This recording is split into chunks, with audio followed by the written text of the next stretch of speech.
Hey, what is going on, guys? Coming at you with another deck profile for the November 2015 ban list, and today I'll be profiling my Geargias. So, of course, with this new November ban list that came out about a month ago, we did get Geargia gear back to free, so that does change up the way I play Geargias a lot. Instead of going towards the more, stun-based build with the little thug deck I had that included hands and trap tricks in there. This one's more of just a pure, aggressive Geargia build that I can go OTK a lot easier and just gain more advantage off of Geargia gear. This is a deck profile that I wanted to give you guys a lot earlier when the ban list came out, but unfortunately I did lose a few of the things that I needed for this deck the last time I was at my shop about a month ago. It took me a while to actually get everything recovered and actually have the time to profile this for you guys. And this actually will probably be the last profile I'll be able to give you guys for about another week, since I am going into finals week this week, so bear with me on that. But yeah, without further ado, let's go ahead and get right into it. Starting off with the main Geargia engine, we of course have the free armor, which I did get super thanks to one of my guys at my locals, the free arsenal, and then the free peasant common accelerators, unfortunately.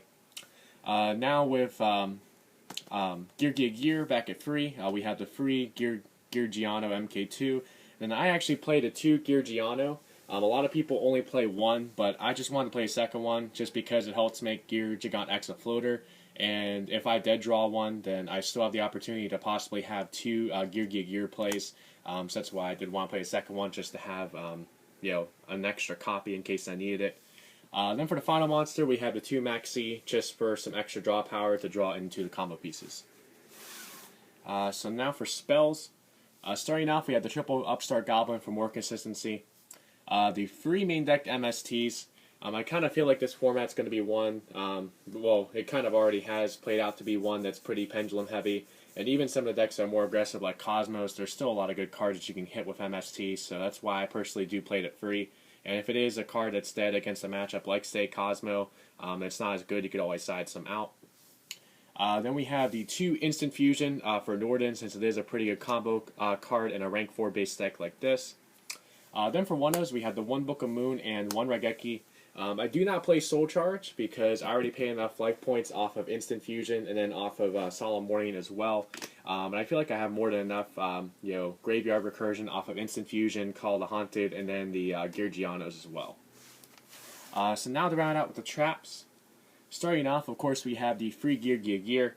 This lets you spell summon 2 of your Geargianos from the deck and increase your level by 1. I feel like I'm having a seizure with how I can't talk today. But yeah, lets you bring out your Geargianos, makes them level 4, helps you go into easy rank 4 plays and just really spam the board. You can potentially OTK off of it as well, especially when you combo it with like Call of the Haunted and Instant Fusion. Then we have the 2 Breakthrough skill.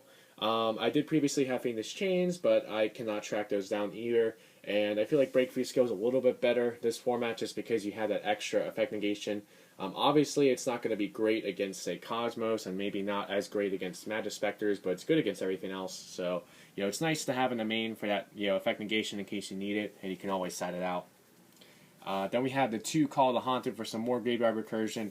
It's especially good to bring back Geargia Armor on end phase, so you can actually use a split effect on your turn. The 2 Mirror Force. Obviously, you could play Story Mirror Force if you have the money, but I still think Mirror Force is a good card because you want to stay alive on your opponent's turn. You want to protect your monsters, keep your board established, get rid of established boards. So Mirror Force is still good for that. Then for 1-0s, we have the 1 Bottomless for the pendulum-based decks. The 1 Compulse. Not the greatest card right now, but it's still a card that can disrupt your opponent's plays against a lot of decks. Obviously, if you have things like Time Space Trap Hole or maybe even Grand Horde of Heaven, you could consider playing those over, say, Compulsory from Bottomless, but that's what I have for now. The 1 Solemn Warning, 1 Torrential Tribute, and then finally the 1 Vanity's Emptiness, which unfortunately is super instead of secret because one of the cards I did lose was a secret emptiness, sadly. So that is it for the main deck. Total of 40 cards. It's 16 monsters, 10 spells, and 14 traps. Now on to the extra deck, which is definitely one that's very tight on space. So starting off, we have the 2 Norden for our 2 Instant Fusions. The free Geargia X, pretty standard. I decided to fit back in the number F-Zero Utopic Future. It was very hard to actually squeeze this in here with space issues, but I really like it because with the Geargia gear, it's even easier to rank 4 spam, and there's a lot of times where you can easily get the 2 rank 4s you need to go into this, and it's just an easy way to get over big annoying things like say a Dark Destroyer or a Forerunner that normally can't, that this deck has a hard time getting over, so that's why I do like F-Zero. Then for other rank 4s, we have Abyss Dweller, Karen Gorgon for protecting side deck floodgates, Castel, Dark Rebellion, Diamond Dyer, Cowboy, Samurai, which is actually pretty good for going for those late game pushes or just going for OTKs, 101, and then finally Rhapsody and Berserk for getting rid of those annoying graveyard cards, the Gradles, Satellar cards, BA cards, but that's still a thing. So now to wrap it up with the side deck. So starting off, we have the 2 Flying Sea.